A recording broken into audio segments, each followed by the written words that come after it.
હવામાન નિષ્ણાત અંબાલાલ પટેલે ગુજરાતવાસીઓને ગરમીથી રાહત મળતી વ્યક્ત કરી છે આગાહી। અંબાલાલના મતે રાજ્યના નાગરિકોને હાલ કાળઝાળ ગરમીમાંથી આંશિક રાહત મળવાના સંકેત છે। ઉત્તર અને મધ્ય ગુજરાતમાં તાપમાન 41 ડિગ્રીની આસપાસ રહેશે, જ્યારે કે પશ્ચિમ સૌરાષ્ટ્રમાં પારો 32 થી 33 ડિગ્રી સુધી નીચો જઈ શકે છે। જો કે આ રાહત લાંબો સમય નહીં ટકે, કારણ કે 8મી મે બાદ ફરી ગરમીનો પ્રકોપ વધશે અને અમદાવાદ, વડોદરા તથા ગાંધીનગર જેવા શહેરોમાં તાપમાન 45 ડિગ્રીએ પહોંચવાની શક્યતા છે। વધુમાં 11 થી 20મી મે દરમિયાન ગુજરાતમાં ભારે પવન સાથે પ્રી મોન્સૂન વરસાદી માહોલ સર્જાવાની પણ આગાહી કરવામાં આવી છે।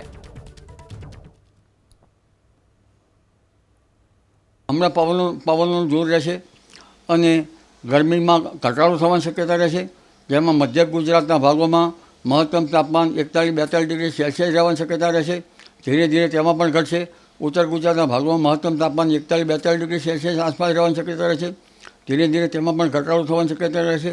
કચ્છના ભાગોમાં પણ મહત્તમ તાપમાન 40 ડિગ્રી સેલ્સિયસ આસપાસ રહેવાની શક્યતા રહે।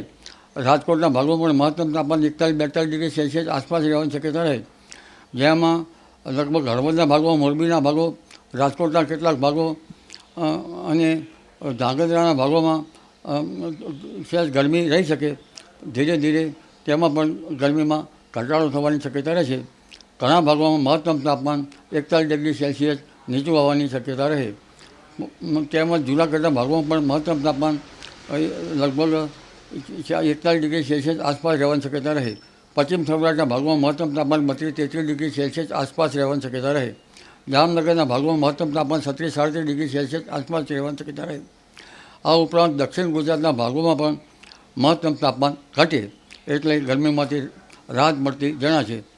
પરંતુ તારીખ 8 મે બાદ આ વખતે ગરમી પડવાની શક્યતા રહેશે, જેમાં મધ્ય ગુજરાતના ભાગોમાં મહત્તમ તાપમાન 45 ડિગ્રી સેલ્સિયસ આસપાસ થવાની શક્યતા રહે અને અમદાવાદમાં પણ આકરી ગરમી પડે, ગાંધીનગરમાં પણ આકરી ગરમી પડે, વડોદરા, આણંદ, કપડવંત વગેરે ભાગમાં આકરી ગરમી પડવાની શક્યતા રહેશે।